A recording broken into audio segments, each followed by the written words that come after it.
Oh, ça s'agit. Salut Henri. Bonjour. Salut, Salut. salut Alexandre, tu vas bien? Ça a été compliqué, hein? Ah bah ça va, t'inquiète. Même moi j'ai eu un peu de mal à lancer ce live.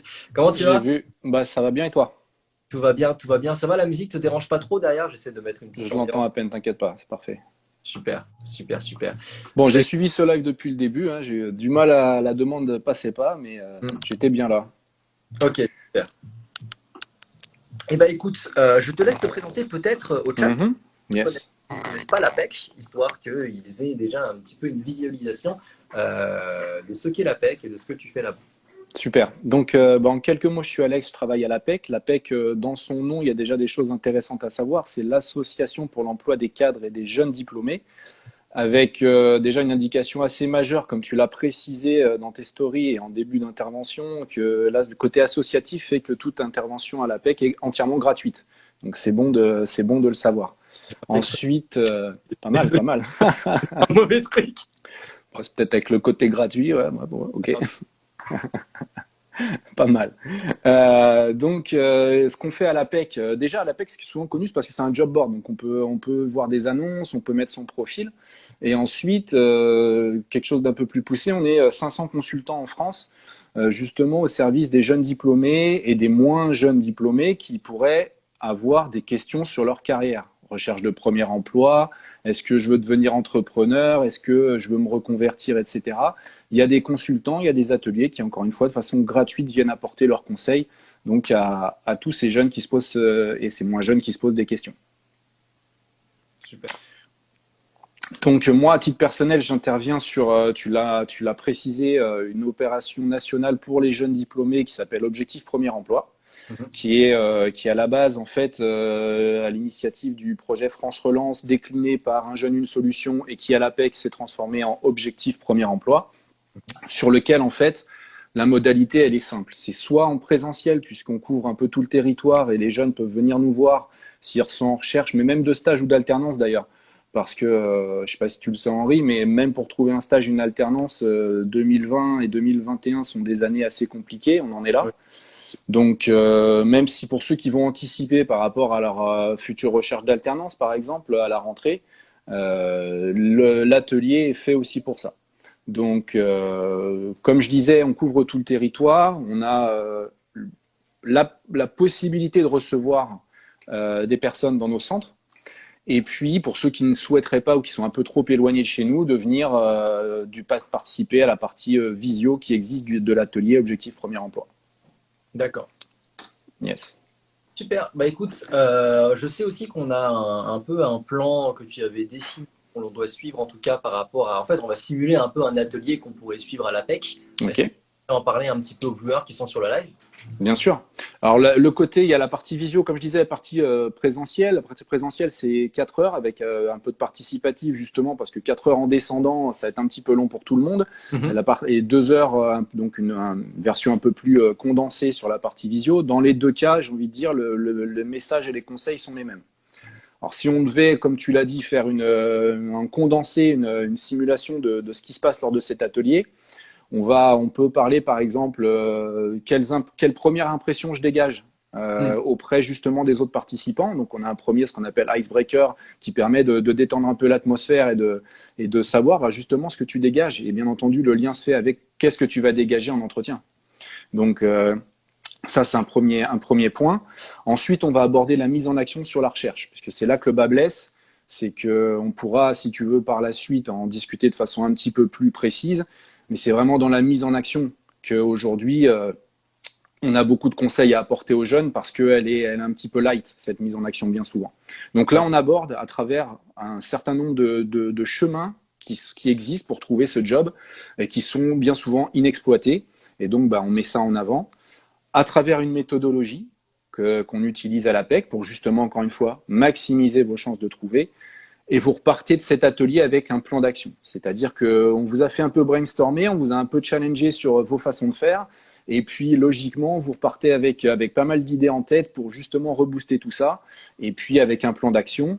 Et comme tu l'as précisé, l'atelier collectif, donc c'est bien, ça donne une base commune de connaissances et de mise en action. Et après, systématiquement, est proposé un rendez-vous individuel à minima. Oui, donc du D'accord? coup, vraiment un suivi personnalisé en fonction de chaque personne. Exactement. Exactement ça. Exactement. Alors, tu parlais justement de ce qu'on devait dégager en entretien. On dit souvent que la première impression, c'est la plus importante. Lorsque Yes. l'on est en entretien, qu'est-ce qu'on est censé faire? Quels sont les no-go et les best practices, on va dire, en entretien pour justement faire une bonne impression, à ton avis?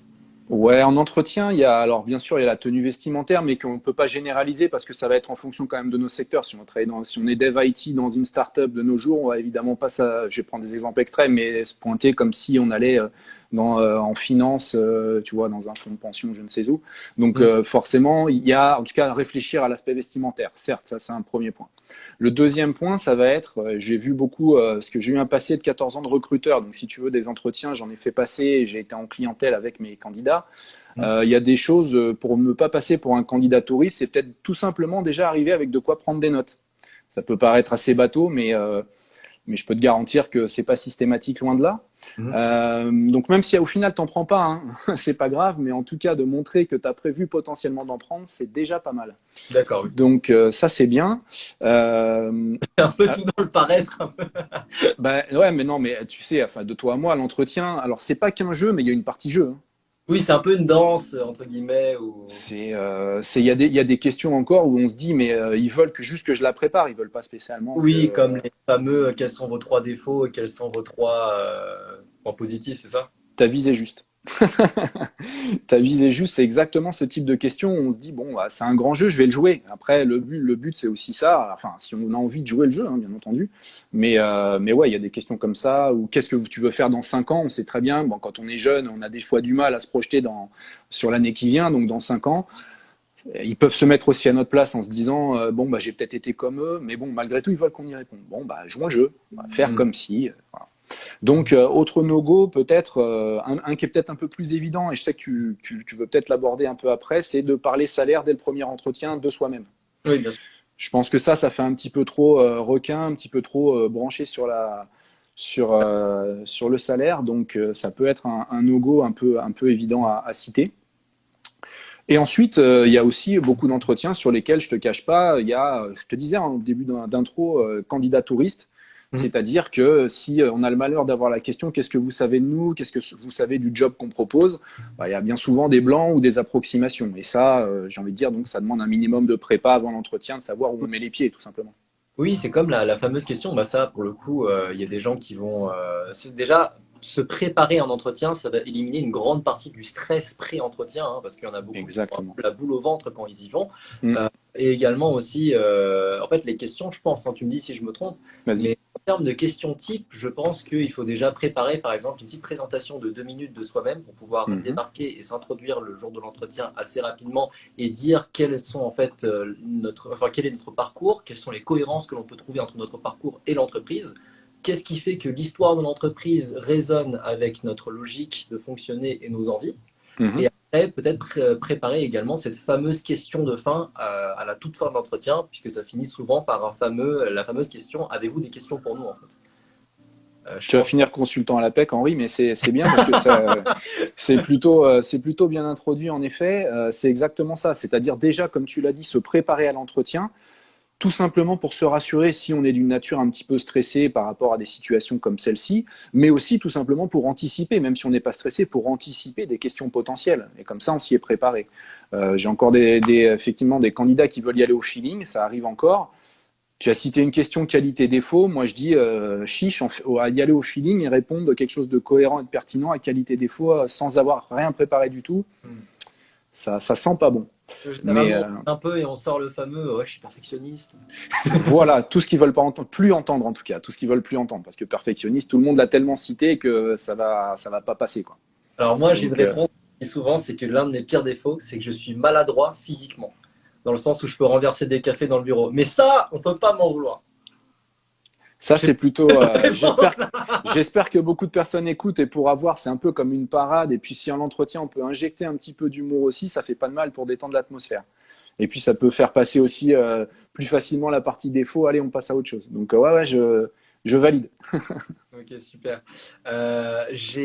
Oui, après, il y a aussi les questions. Alors, ça, je sais pas trop, mais les questions via l'actualité autour de notre propre domaine, hein. Est-ce que vous avez suivi, par exemple, si on va travailler dans le jeu vidéo, à l'époque, on m'avait posé la question est-ce que j'avais suivi l'acquisition, enfin, la tentative d'acquisition de Vivendi sur Ubisoft, etc. Donc, Ouais. faut pas hésiter aussi à avoir quelques applications sur votre téléphone pour vous renseigner sur l'actualité de votre domaine. Si Mhm. jamais ça vous intéresse vraiment, faut pas y aller comme un novice, on va dire. C'est ça, exactement. Bah, ça demande effectivement pas mal de travail, mais en fait, comme tu l'as dit, c'est juste s'intéresser. Si on est dans un domaine, a priori, c'est qui nous intéresse. Donc, ça veut dire être quasi quotidiennement connecté aux médias sur le sujet sur lequel on va travailler. Donc, ouais, c'est totalement ça. Et justement, il y a une question qui revient souvent parce qu'il Mhm. y a beaucoup de jeunes qui, depuis leurs jeunes années, on leur dit souvent prends l'option qui t'ouvrira le plus de portes possible. On nous dit dès le lycée, prends Terminal S parce que c'est l'option qui te fermera le moins de portes possible, va en telle fac ou en telle école parce que ça va t'ouvrir le plus de portes possible, etc. Ce qui fait qu'à la fin du parcours scolaire de certains étudiants, on arrive à un cas où ces gens ne savent pas réellement ce qu'ils veulent faire, ils ont pris des Mhm. parcours par défaut et ont du mal à pointer du doigt le domaine qui les intéresserait et sont tiraillés entre soit une passion, soit la rémunération qui serait offerte par tel domaine. Ouais. Toi, tu conseillerais à un jeune qui hésite et qui ne sait pas ce qu'il veut exactement faire lorsqu'il a plusieurs centres d'intérêt différents?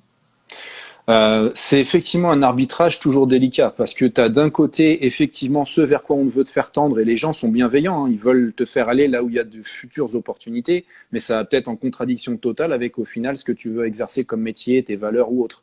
Donc le seul souci c'est que c'est des questions qu'il faut se poser très tôt du coup.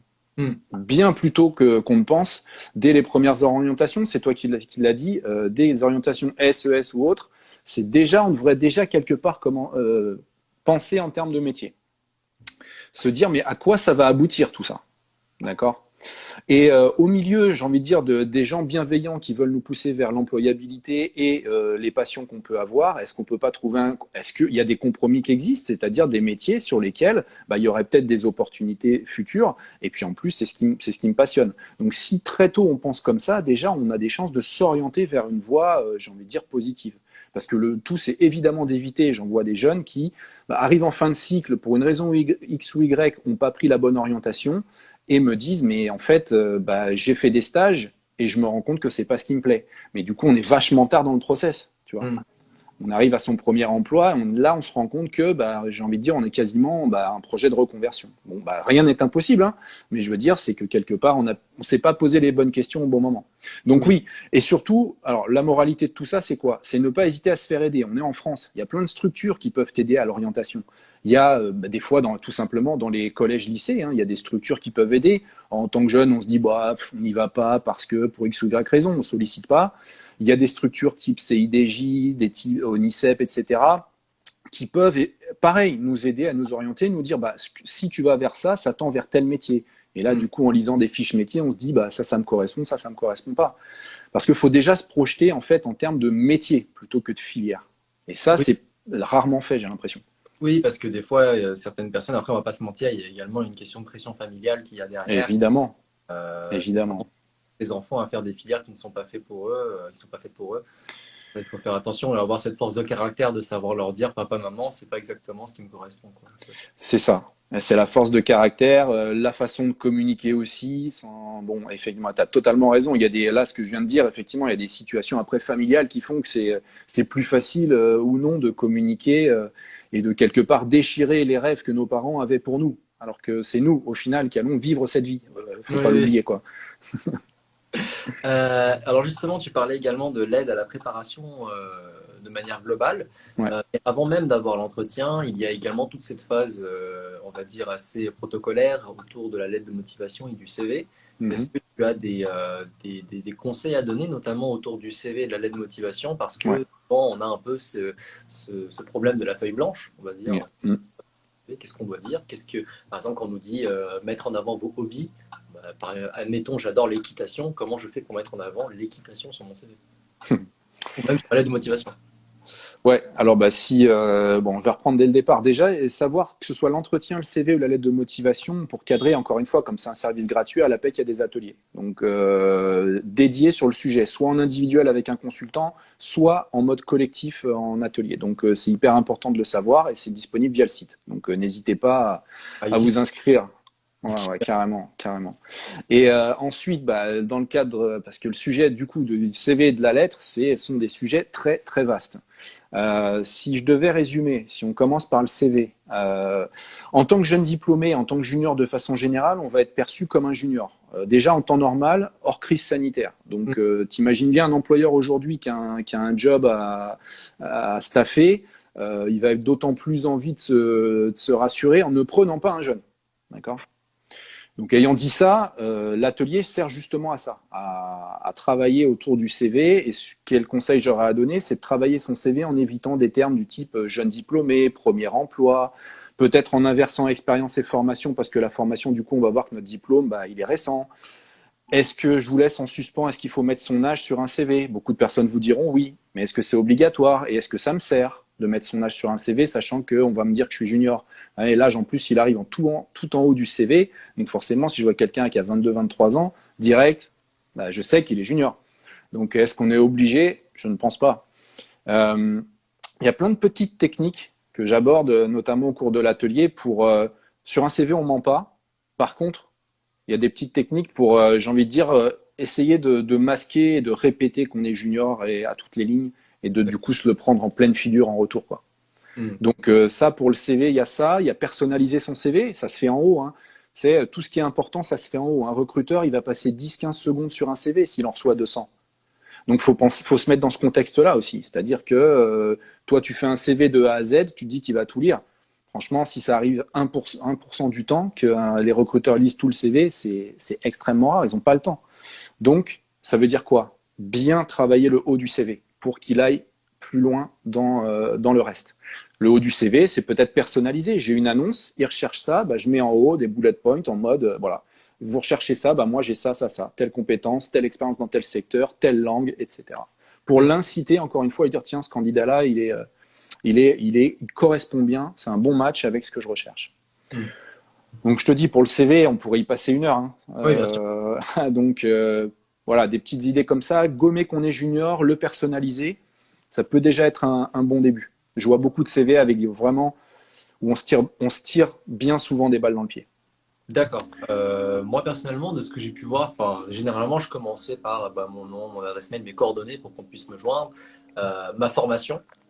Donc j'explique tout ce que j'ai fait jusqu'ici. Après, une fois qu'on est en études supérieures, ça c'est un truc que j'ai déjà vu, c'est des gens qui mettent encore le baccalauréat sur leur CV. Au bout d'un moment, ça peut exister, ça je pense. Ouais. Ensuite, la maîtrise des langues et des logiciels qui sont très importants Mhm. selon Ouais. par exemple, si on veut être consultant en audit quelque part, bah, la maîtrise d'Excel est obligatoire. Mhm. Ça peut être bien de mentionner qu'on a fait des spécialisations dedans et des ateliers qui nous ont permis d'avoir une maîtrise des raccourcis ou je ne sais quoi. Ouais. Et après, à la toute fin, les quelques derniers paragraphes, c'est plutôt sur nos hobbies, nos passions, les sports qu'on pratique, peut-être les associations dans lesquelles on a été actif. Euh, Mhm. montrer qu'on a su gérer des projets, qu'on a su être à l'écoute des gens dans le cadre de travaux en équipe.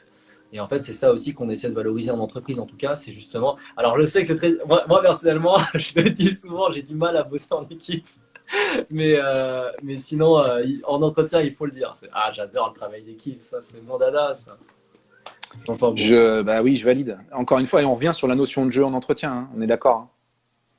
C'est clair qu'aujourd'hui, quelqu'un qui dirait ah non, moi le travail en équipe, c'est pas fait pour moi. Je connais pas beaucoup de jobs aujourd'hui où d'une c'est le cas, Mm. où ils veulent l'entendre, quoi. Ils veulent carrément pas l'entendre. Donc non, non, clairement, on est tous doués pour travailler en équipe. On est d'accord, hein. Oui, oui, mais sinon, je me permets de rebondir sur ça, c'est que aussi pendant votre parcours, n'hésitez pas aussi à vous impliquer, à vous lancer et ne pas rester forcément dans votre coin. Je sais que Mhm. des fois, c'est pas facile quand on est des introvertis. Je sais qu'il y en a quelques-uns dans le chat, ou même peut-être une grande proportion, mais aller vers les autres, essayer de se lancer et de sortir un peu de sa zone de confort, c'est aussi un plus que vous pouvez mettre en avant plus tard, en fait. Et puis Ouais. même si vous n'avez pas été si actif que ça dans l'association, vous en avez fait partie, Et il y a bien un point dans la vie associative où vous avez été actif et où vous avez été amené à bosser avec des gens en équipe. Donc je pense Totalement. il faut aussi avoir cette audace-là de se dire qu'il faut y aller, quoi. Ouais, faut se forcer un petit peu, ouais, comme tu l'as dit. Et puis même au-delà du cadre ouais, associatif, parce que ce qui peut être encore une fois des lignes à apporter sur son CV, donc montrer qu'on a été quelqu'un d'impliqué, qui a développé aussi des compétences dans ce contexte-là. Mais au-delà de ça, c'est effectivement aller dans le cadre de son orientation, on le disait tout à l'heure, hein, mais ne pas se dire, ne pas se laisser porter. Hein. Mm. C'est vraiment hyper important d'être acteur dès la seconde, parce que je voyais pas mal dans les messages au début, ça me concerne pas, je suis en seconde, je suis en terminale, etc. Bah, l'atelier aujourd'hui que je présente vous concerne peut-être pas encore, mais en tout cas, le fait de faire des choix programmés très tôt, c'est hyper important de se poser les bonnes questions hyper tôt. Parce que du coup, vous risquez de vous laisser embarquer sur une voie et de vous rendre compte un peu trop tard qu'au final, bah, ça amène soit à pas assez de job ou un job qui vous plaît pas. Donc de vous poser très rapidement ces questions-là, bah, ça évite ça. Et il y en a beaucoup hein, qui sont dans cette situation. Donc hyper important de sortir la tête et de pas se laisser aller. Et je me permets de rebondir sur ce que tu dis parce que c'est très intéressant. C'est aussi quelque chose qui m'est arrivé à moi-même. En fait, ce qu'il faut savoir, c'est qu'en études supérieures, il ne faut pas se dire que c'est une L3, j'ai 3 ans, j'ai le temps d'y réfléchir. Les études supérieures, c'est une période qui passe très très vite. Et souvent, ce qu'on nous dit, c'est que l'école, c'est ce que tu en fais. Il faut très tôt se poser et avoir constamment des remises en question sur notre orientation. Moi, c'est à peu près tous les 3 6 mois, j'ai un gros moment d'introspection pour savoir Mhm. si ce que je fais actuellement, c'est quelque chose que j'aime. Est-ce que c'est stimulant? Parce que des fois, il y a des domaines qui sont rémunérateurs, mais qui sont pas stimulants, en fait. Si on est quelqu'un qui aime les chiffres, on va pas forcément aimer un métier créa. Si on est quelqu'un de créa, on va pas forcément aimer des statistiques toute la journée. Et il faut savoir se poser et de savoir qu'est-ce qui vous va vous plaire. Et c'est nécessaire, en fait, de se poser cette question-là, franchement, dès le début de votre licence, si ce n'est plus tôt, en fait. Moi, personnellement, je me suis posé cette question juste après être rentré en école de commerce, après ma classe préparatoire, et j'ai trouvé la réponse seulement l'année dernière. Ça veut dire qu'il m'a fallu 3 4 ans de réflexion, Ouais. après un stage, après plusieurs expériences, pour enfin savoir, ok, peut-être que un métier dans le marketing, pour l'instant, c'est pas ce qui me plaît. Ce qui fait que là, personnellement, je vais être à plein temps sur la création de contenu sur Internet, parce que c'est Ouais. mon délire actuellement. C'est pas dit que plus tard, je ne reviendrai pas dans un milieu plus classique. Mais en tout cas, c'est ce travail-là en amont, sur la durée, qui a fait qu'aujourd'hui, je suis un peu plus en paix avec moi-même et moins en stress, en fait, constant, de me dire, ah, je suis pas épanoui. Le but vraiment de tout ça, de ce live même et de ce que le travail d'Alexandre, c'est de vous diriger vers un domaine qui va vous permettre de vous épanouir. Exactement. Et ce travail, comme tu l'as dit, on sait très bien comment ça marche. En France en particulier, pour ce qu'on connaît le mieux, c'est en entonnoir. C'est-à-dire que plus tu arrives vers le master, plus tu te spécialises. Et plus tu te spécialises, plus bah, tu vas être vu comme quelqu'un de spécialisé dans le domaine et les entreprises vont t'approcher en fonction de ça. Et du coup, il n'est pas impossible de faire machine arrière, mais du coup, c'est aussi un peu de temps de perdu. Donc, ton travail d'introspection que tu sembles faire régulièrement est hyper important. Mm. Et si on n'arrive pas à faire ce travail d'introspection, je réitère, il y a des acteurs externes qui peuvent apporter du conseil, bien souvent en mode gratuit. Et puis pourquoi pas votre entourage, n'hésitez pas si vous êtes entouré de les solliciter. Enfin, on ne se rend pas compte de l'importance, comme tu l'as dit, de faire de faire des choix, en tout cas, réfléchis. Allez, quand on arrive, comme tu l'as dit, vers la L3, où là, ça commence à être hyper important. Donc, ouais, j'adhère totalement. Question, parce que là, on a beaucoup parlé du coup de ce CV. Côté Ouais, lettre l'aide de de motive. on a tendance Mm. à, d'ailleurs c'est la même chose pour le CV, à copier-coller le CV, à envoyer les mêmes à toutes les entreprises. Est-ce que tu as des conseils vis-à-vis de ça? Bon, je vais commencer par dire que je compatis pour avoir été jeune diplômé moi-même et avoir fait quelques centaines de lettres de motivation. Je connais l'exercice et je compatis quand on est dans cet exercice-là. C'est franchement pas facile, surtout quand on se dit que, parce que je sais, hein, je suis les jeunes qui me disent mais elles sont jamais lues les lettres. Bah, s'il y en a qui les lisent, alors je sais pas la proportion, mais en tout cas il y en a qui les lisent réellement.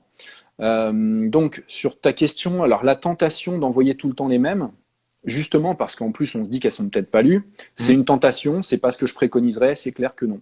Euh, Après, si on va dans le détail, je préconiserais vraiment, tu sais, on dit souvent qu'il y a 3 paragraphes hein, dans la lettre de motivation. Il y a le vous, le moi, le nous. Mm. Bon, et moi, je préconiserais d'ailleurs cet ordre-là, parce que du coup, ça nous permet, tu sais, je t'ai dit sur le CV, c'est le haut qui compte parce qu'ils n'ont pas le temps de tout lire. Bah, la lettre de motivation, ça va être quoi? Ça va être un peu la même histoire. Si je commence par vous, je vais pouvoir essayer de les capter directement. Si je commence par le moi, je sais très bien, toutes les lettres, je les lis, c'est diplômé de, et du coup, bah, on sent que c'est adressé à tout le monde de la même façon. Tu vois. Alors que si je commence par le vous, j'ai l'occasion de capter bah, l'attention de l'autre. Alors là, et c'est là toute la difficulté, c'est de trouver l'information qui va permettre de capter l'autre. Et alors là, pourquoi pas l'origine? Enfin, tu me sembles quelqu'un d'assez original, donc on peut aller très loin, mais on peut aussi se dire, ça va être tout simplement, je sais pas, votre PDG a cité ou une citation d'un PDG, d'un DG, la personne qui a peut-être liké quelque chose quelque part, ou il y a peut-être un projet dans l'entreprise qui vient d'être gagné sur lequel tu disais tout à l'heure suivre l'actualité. Donc reprendre une information pertinente, en tout cas qui sort du style vos valeurs sont l'éthique, le machin, etc., qui soit un peu bateau, non, sortir quelque chose d'un peu plus d'actualité, un petit peu plus punchy, qui encore une fois va être la première chose que la personne va lire et qui du coup va capter son attention en disant tiens, celui-là il se présente un peu différemment. Mm. Et la transition, ça va être ça, c'est votre PDG a déclaré de machin, etc. Égal, c'est une des raisons pour lesquelles je postule au poste aujourd'hui de, et après on part sur le mois, d'accord? Et le mois, inversement à ce que je vois souvent, on sort d'études, donc on a forcément envie d'abord et avant tout de parler de ses études, de ses connaissances, alors qu'en face, on a des gens qui veulent voir de la compétence. Oui. D'accord? Et donc, ce qu'on a appris pendant les stages, pendant les projets scolaires, etc., c'est ça qu'on met en premier dans le mois. Et cerise sur le gâteau, j'ai les études qu'il faut. D'accord? Alors après, il y a des biais par rapport à ça, hein. Il me semble que tu as fait une belle école. Donc c'est vrai que c'est aussi un peu vendeur de pouvoir, dans certains cas, mettre d'abord l'école avant. D'accord? Mm. Mais pour ceux qui n'ont pas forcément tout le temps la chance, l'opportunité d'avoir fait ces grandes écoles, du coup, c'est aussi de réfléchir comme ça, de se dire, bah, le côté scolaire, il va peut-être être secondaire au regard des compétences. D'accord? Et le Mm. peu de compétences que j'ai, je vais les mettre parce que c'est ce qu'ils vont regarder sur mon CV et sur ma lettre. D'accord. D'accord? Ok, très bien. C'est marrant, j'avais pas vu les choses comme ça vis-à-vis du.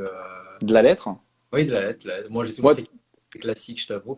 ouais, Et après, j'ai eu de la chance, j'ai toujours eu de la chance vis-à-vis de ça. Je pense qu'ils ont jamais ouais. eu ma lettre personnelle. C'est peut-être ça alors. Ouais. Mais c'est une question du coup qui peut peut-être intéresser d'autres étudiants parce que là, on parle des lettres de motivation et du CV qui sont peut-être Mm, dans un cadre très français. mm, Peut-être certains étudiants actuellement dans le live seraient intéressés par le fait de travailler à l'étranger. mhm. Est-ce qu'il y a des choses qui diffèrent entre une lettre de motivation en anglais ou dans une autre langue ou d'une lettre de motivation? Bref, qu'est-ce que tu conseillerais aux gens du chat qui voudraient aller à l'étranger? Alors ça va, du coup, l'étranger, c'est quelque chose de très vaste, hein, par définition. Si on parle du monde anglo-saxon ou autre, ça va être peut-être différent. Bah, déjà, la première réponse que je vais faire, c'est qu'on a des consultants, hein, ce qu'on appelle les consultants internationaux, qui Hmm. sont eux dédiés justement sur la recherche à l'international. C'est une des Ouais. problématiques, c'est-à-dire qu'ils vont être capables de faire deux choses, justement, de bâtir un CV en langue étrangère, en particulier en anglais, et d'également rediriger vers des organismes, vers des job boards, selon les pays visés. D'accord? Donc ça, c'est hyper important de le savoir parce que c'est encore une fois disponible en mode gratuit à l'APEC. Donc ça, c'est le premier point. Ensuite, oui, de façon générale, bien souvent, un CV et une lettre vont être... le format peut être un peu différent. Je vais parler pour ce que je connais un peu le mieux, le monde anglo-saxon. C'est ce que je disais sur le CV et la lettre. Compétences, compétences, compétences. C'est 100 fois plus vrai encore quand tu vas postuler en Angleterre, en Allemagne, aux États-Unis, où c'est En vraiment valorisant, là-dessus. il me semble. Exactement, exactement. Ils sont très concrets, hein, c'est pas un mythe. Et donc, c'est vraiment sur la réalisation. Et réalisation, le voir au sens large, hein. Souvent, on minimise ce qu'on a fait en école, tu vois. Alors que c'est de l'expérience. Si on a fait des projets en école, on se sent pas toujours légitime de. Ouais, mais malgré tout, on a acquis des choses, on a acquis des compétences quelque part. Donc, certes, c'était pas dans une entreprise, mais malgré tout, c'est quelque chose à valoriser sur un CV ou sur une lettre. Donc, euh, donc voilà. D'accord, bon, bah, super. D'ailleurs, moi, c'était aussi, j'avais postulé pour les entreprises à l'étranger. Ouais, Pour ceux qui connaissent dans le chat, c'est Riot Games, c'est l'entreprise qui avait lancé League of Legends, un jeu de cœur. Euh, d'accord. mon côté, mais on m'avait recommandé de ne pas mettre ma photo pour les CV en anglais. C'est très rare qu'on voit des photos, ils sont plus effectivement en avant, enfin en avance, je sais pas, mais en tout cas, ils sont pas du tout photos, c'est clair. C'est clair. Hmm. Ah, parce qu'après, eux, tu sais, ils sont à l'inverse, au côté discrimination, justement, c'est plus gênant de recevoir avec une photo, parce Oui. que ce soit le candidat comme l'entreprise, bon, il y a bon, je pense notamment aux États-Unis, hein, mais sur lesquels la discrimination est un sujet très, très touchy. Hmm. Alors que Euh, nous, à l'inverse, la photo, j'ai encore beaucoup la question de savoir, la photo, c'est oui ou c'est non. Bon, moi, j'ai pas spécialement d'avis. Encore une fois, hein. Moi, dans mon métier passé en tant que recruteur, la photo n'avait aucun impact. J'avais des clients. Je n'allais pas, quoi qu'il arrive, en fonction de la photo, déterminer quel profit j'allais envoyer à un client. Donc, photo, pas photo, le débat reste ouvert. je veux dire qu'il n'y a pas photo. C'est Euh, Bref, bon, ça c'était sublime. la blague nulle du live. Désolé, chat.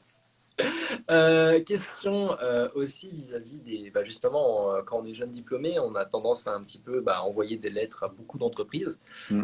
Et un cas qui est assez récurrent, en fait, c'est, admettons, notre entreprise de cœur, celle pour qui on a vraiment envie de travailler. Je dis un exemple à la volée comme ça, mais admettons, on a envie de travailler pour Chanel.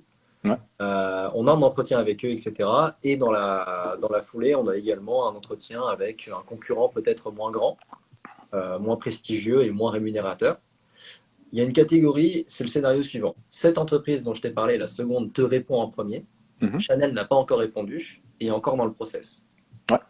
Qu'est-ce qu'on fait pour temporiser cette entreprise qui vient d'accepter notre candidature, qui nous met la pression aussi en nous disant il faut répondre dans les 2 semaines sinon l'offre est partie. Mhm. Qu'est-ce qu'on fait pour avoir la réponse de Chanel entre-temps pour espérer avoir un poste là-bas? Parce que Ok. souvent, je vois des étudiants qui acceptent dans la précipitation parce que, oh mon Dieu, c'est la première fois qu'on m'accepte, il faut y aller, alors que 2 semaines plus tard, Chanel a répondu. Ouais. Bah, la seconde entreprise, celle qui est peut-être pas notre coup de cœur, déjà, elle peut généralement attendre. Donc, si elle te donne un délai d'une semaine ou deux, ça nous laisse quand même pas mal de temps pour avancer avec Chanel. Et Mm. donc, bah, c'est immédiatement. Moi, je propose tout simplement de les contacter par téléphone. C'est plus efficace et d'être très transparent sur le sujet. Mm. La transparence, ce serait quoi en l'occurrence? Ce serait de leur dire voilà, je suis en process par ailleurs avec une entreprise. Alors, surtout pas dévaloriser l'autre, hein. On Mm. va faire à l'inverse, c'est-à-dire avec une entreprise qui m'intéresse. Maintenant, je vous cache pas que votre projet, votre entreprise m'intéresse beaucoup plus. Tu vois, c'est plus dans ce sens-là. Mm. Mais ils me mettent pas mal de pression parce que ils me font une offre et ils veulent que j'intègre. Et là, on cite, voilà, ils veulent que je réponde sous une semaine, 2 semaines. Tu vois, tu refiles un peu la patate chaude. Tu connais le système. Mm. Dire voilà, qu'est-ce que vous pouvez me dire, comment on peut avancer rapidement et que la personne se positionne, elle va prendre, du coup en plus elle va te montrer si vraiment ils tiennent un peu à avancer avec toi ou au contraire si elle te laisse comprendre qu'en fait bon bah vas-y, tu peux accepter l'autre offre et là tu comprends qu'il n'y a pas non plus, ils ne cherchent pas à te retenir et donc bon bah tu comprends le message. Donc ouais, mon message ce serait justement immédiatement et pas attendre, essayer par téléphone idéalement, par mail c'est un peu moins efficace, mais de les contacter et de leur faire comprendre la situation en toute transparence. D'accord, donc appeler Appelez Chanel. Chanel, voilà, en l'occurrence Chanel, Ok, oui, oui, c'est l'exemple. au Beaucoup de, hasard. beaucoup de gens qui travaillent en cosmétique ou dans le luxe, parmi les gens que je connais en tout cas. Ouais, Sont souvent dans les process des grands groupes, etc. Mais après, bien ça peut sûr. être, je dis grand groupe, mais ça peut être pareil pour d'autres entreprises, hein. Moi, l'idée, c'est j'ai un coup de cœur et j'ai une entreprise qui m'intéresse moins et celle qui m'intéresse moins met la pression et du coup, comment je fais vis-à-vis de mon coup de cœur. C'est ça, de façon générale. Et sinon, bon, tu m'avais dit de ne pas aborder la question du salaire dès le premier entretien. Ça, c'est Mm. vrai, parce que généralement, pour ceux qui ne sont pas forcément dans le recrutement, qui sont encore jeunes, un recrutement, c'est pas simplement on arrive devant un manager, on a un entretien et on est accepté. On n'est plus en stage de troisième ici. Généralement, ce qui se passe, c'est qu'on a un entretien avec le responsable ressources humaines dans un premier temps, qui va évaluer un petit peu si notre profil correspond à l'entreprise. Puis après, si jamais elle sent que ça peut matcher, elle nous met en relation avec l'équipe dans laquelle on est censé travailler et on peut avoir plusieurs tours avec les différentes personnes de l'équipe selon leurs différentes missions. Comme ça, tu comprends un petit peu la température qu'il y a à l'intérieur de l'entreprise et c'est eux qui du coup vont décider et vont dire à la RH si jamais c'est quelque chose qui nous intéresse. Maintenant, la question du salaire, c'est quelque chose qui arrivera à la toute fin lorsqu'on commence à savoir qu'on va être accepté. En tant que jeune diplômé, souvent, ça peut nous arriver d'avoir un premier salaire qu'on nous propose sur le papier qui ne nous correspond pas. Mhm. Que tu recommandes pour le négocier? Alors, si ça ne nous correspond pas, il y a déjà, faudrait poser la question en termes de package, tu vois, Mm. parce qu'en fonction des entreprises, à ne pas négliger ce qui est hors salaire pur. Je veux dire, ça peut vraiment énormément varier, quoi. Bon, si on sur certains groupes, si on commence à parler de potentiellement une partie variable, potentiellement un PE, enfin un plan d'épargne entreprise, de la participation, c'est loin d'être négligeable financièrement parlant à la fin de l'année, aussi en fonction des résultats de la boîte. Mais déjà de les faire un petit peu se dévoiler sur la partie package, c'est-à-dire tout ce qui est hors salaire. Donc ça, c'est un premier point qui va justement nous permettre de nous positionner plus facilement sur le salaire en lui-même. D'accord? Pour faire simple, entre une entreprise qui a salaire égal, qui propose quasiment rien sur la partie hors salaire et une autre qui en propose beaucoup, bon, bah, le calcul il est potentiellement, en tout cas sur la partie salaire, vite fait, puisque le package va être beaucoup plus intéressant d'un côté et pas du tout d'autre. Ok, donc ça c'est le premier point. Le deuxième, sur la partie négociation, il est évident que si c'est un salaire qui ne nous correspond pas, bah, il faut y aller. Tout va être question de communication. Tu vois. Les choses doivent se faire de façon très, très normale. Il est fortement conseillé, bien entendu, de négocier son salaire s'il ne nous convient pas. Ça paraît naturel de le dire, mais il y en a qui n'oseraient pas. C'est juste, encore une fois, la façon de le faire. Là encore, de façon très pratique, je proposerais plutôt de le faire à l'oral qu'à l'écrit. D'accord, parce qu'on sait très bien les biais de l'écrit. Et à l'oral, en tout cas, le message pourrait être le suivant. Je commence par donner mon intérêt. Si bien sûr le projet, l'entreprise m'intéresse, tu vois, on commence, on adoucit, on met les formes. Franchement, j'ai passé les entretiens depuis le début, c'est un coup de cœur, ou depuis le début, je suis intéressé, etc., etc. Mm. Je vous cache pas que sur la partie salariale, je m'attendais un petit peu mieux. Voilà. D'accord. Après, à dire en pratique ce qu'on attendait de plus. Est-ce que vous avez de la flexibilité, une marge de négociation de votre côté? Voilà. Donc, tu vois, le message, c'est d'amener les choses en douceur, tu vois, de pas, encore une fois, de juste braquer sur le salaire, mais dans un premier temps, dire vraiment, ça m'intéresse. On parle du salaire qui, pour le coup, est un peu plus bas que prévu. Mm-hmm. Ensuite, ils se positionnent. Alors là, après, ils se positionnent comment? Ils sont flexibles, ils trouvent un compromis entre ce qu'ils proposent et tes désirs, Ouais. ou ils sont pas flexibles. Et s'ils sont pas flexibles, bon, derrière, généralement, il n'y a plus de marge de négociation. C'est à toi, dans ton coin, de te positionner et de réfléchir à tout ça. Oui, soit de dire oui, soit de dire non. Ouais, exactement. C'est-à-dire que bah, tu fais un compromis sur cette partie-là parce qu'en y réfléchissant, bah, tu te dis que c'est plutôt une bonne opportunité et puis qu'encore une fois, les avantages à côté du salaire peuvent être intéressants. Le job, le projet, les perspectives d'évolution, tu sais, il y a tout ça à prendre en considération. Oui, et aussi les perspectives d'évolution. C'est vrai que généralement, peut-être le premier salaire est un peu bas, mais on a accès à une promotion en 2, 3 ans et C'est ça. pas encore. Donc ça à pas négliger, même si en début de carrière, souvent on le néglige et puis on se dit toujours que peut-être on va pas évoluer dans cette entreprise. Mais en tout cas, de savoir qu'on a des perspectives d'évolution, notamment salariales, déjà ça peut changer la donne. Hmm. D'accord, ok. Question par rapport à une autre problématique qui, pour le coup, n'est pas vraiment en lien avec l'entretien ou autre, mais plutôt avec la formation. Mhm. Souvent, on a justement, encore une fois, cette hésitation entre un domaine qui nous plaît et un domaine qui rémunère. Je vais prendre deux extrêmes que l'on observe beaucoup en école de commerce, mais par exemple dans d'autres écoles qui font ça. Là, pour le coup, c'est pas vraiment des métiers d'ingénieur ou autre pour ceux qui sont dans le chat, mais plutôt des métiers commerciaux. Quelqu'un qui aime bien le marketing, mais qui sait que c'est pas forcément la branche la plus rémunératrice du domaine, qui serait tenté par la finance, qui est par excellence la filière où les gens viennent pas mal l'envie. Il suffit simplement de partir en FUSAC pour voir un petit peu les salaires qui sont proposés. J'ai des amis à moi qui concrètement sont intéressés par le marketing, mais qui justement ont du mal avec la spécialisation, qui disent est-ce que je suis en école, je vais faire une spécialisation dans le marketing, et du coup je m'enferme vraiment dans ce secteur, je spécialise vraiment dans ce secteur et je m'enferme, et plus tard je ne pourrai plus jamais aller en France. Mhm. Ou alors je vais faire une spécialisation en finance pour découvrir un peu le truc, et si j'aime pas, tant pis, je partirai en market, mais j'ai fait la chose qui me permettait d'ouvrir une porte vers la finance. Est-ce que c'est vraiment une situation noir et blanc comme ça ou pas? Ou est-ce qu'il y a C'est jamais véritablement noir et blanc, Hmm. mais malgré tout, tu sais, ta question est quand même très, très liée à nos valeurs et nos envies. Donc Mm. forcément, ça, c'est jamais facile d'y répondre. C'est-à-dire là, entre guillemets, tu me donnes le choix entre ce que j'ai envie de faire et l'argent. Donc bah, j'ai envie de te dire, c'est vraiment un choix de vie. Maintenant, c'est aussi de se réfléchir, comme tu l'as dit, bah, s'il y en a une qui me permet de rebondir vers l'autre au cas où, ça peut être, il y a un chemin qui peut être plus évident, tu vois. Donc à ce moment-là, pourquoi pas tenter la voie qui, certes, n'est peut-être pas la plus passionnante, mais qui peut me faire rebasculer, alors que l'autre, l'inverse, va être plus compliqué. Donc il y a ça aussi à réfléchir. Mais mais sinon, sur les valeurs de chaque, ça va être beaucoup sur les valeurs de chacun. Je veux dire, je peux comprendre que les choix soient drastiques, mais il est difficile d'apporter une réponse définitive à dire, bah, il faut choisir, même si ça te plaît pas, le secteur qui rémunère le plus, ou à l'inverse, bah, va plutôt vers quelque chose qui te plaît, même si, bah, du coup, tu vas faire des sacrifices. À titre personnel, je serais plutôt pour la seconde option, mais encore une fois, peut-être que c'est aussi intéressant de tester un domaine, certes rémunérateur, sur lequel tu peux, au final, En tout cas, t'épanouir.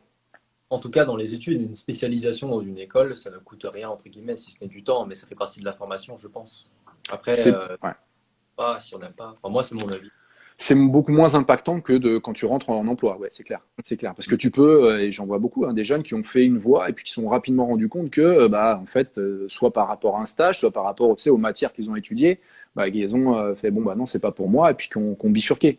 Donc, comme tu le dis, c'est plus facile quand on est en études de faire ça, et on perd du coup moins de temps que si on s'en rend compte après 2 3 ans de taf, où là, tu te dis, bon, bah, là, c'est potentiellement refaire des études, donc reperdre quelques années, pour ensuite être employable et devoir potentiellement justifier auprès d'employeur pourquoi tu as changé, etc. Donc oui, le plus tôt on s'en rend compte, le mieux, c'est clair. Hmm. Je viens de voir Henri le daron, hein, mais c'est le col roulé et les C'est le lunettes. col roulé, ça. Ouais. Question par rapport à l'entretien, je sais que je fais beaucoup de rebonds d'un sujet à l'autre, mais par exemple, je l'ai vu que j'ai pas abordé la question du langage non verbal. C'est vrai que c'est quelque chose que l'on aborde peut-être pas souvent, des gens qui arrivent en entretien, qui sont très compétents, mais qui ont du mal à se vendre, entre guillemets, du coup, puisque c'est vraiment le terme. Qu'est-ce que tu conseillerais? Parce que pour avoir déjà passé les entretiens et pour en avoir déjà fait passer, je sais que la posture, c'est quelque chose de très important. Regarder les gens dans les yeux, le fameux eye contact, c'est quelque chose de très important.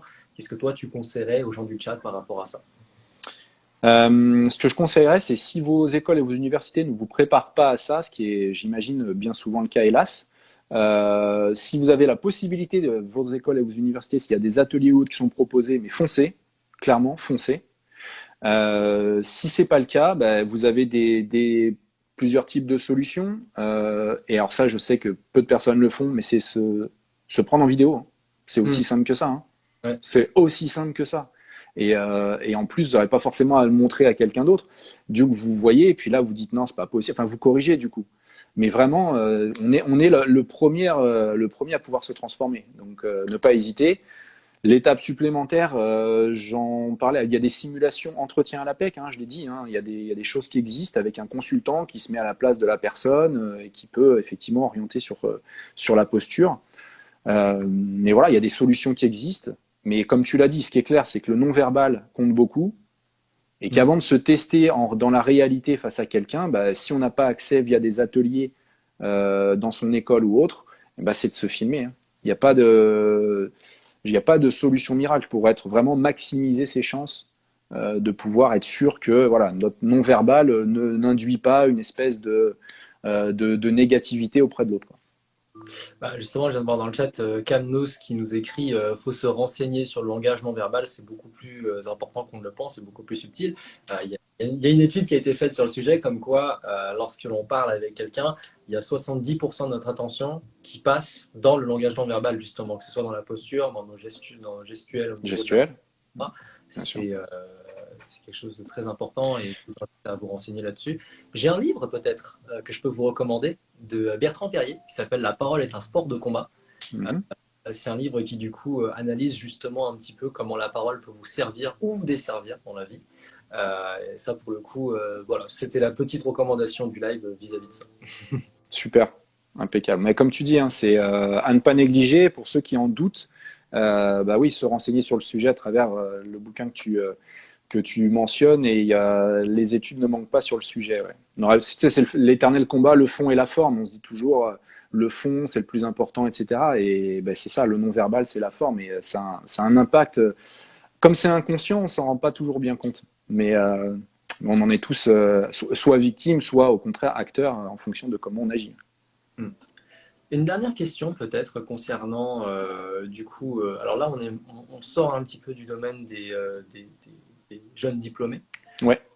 et très rapidement. C'est juste pour savoir, je sais qu'il y a des gens des fois qui arrêtent leurs études pendant une bonne période, Mhm.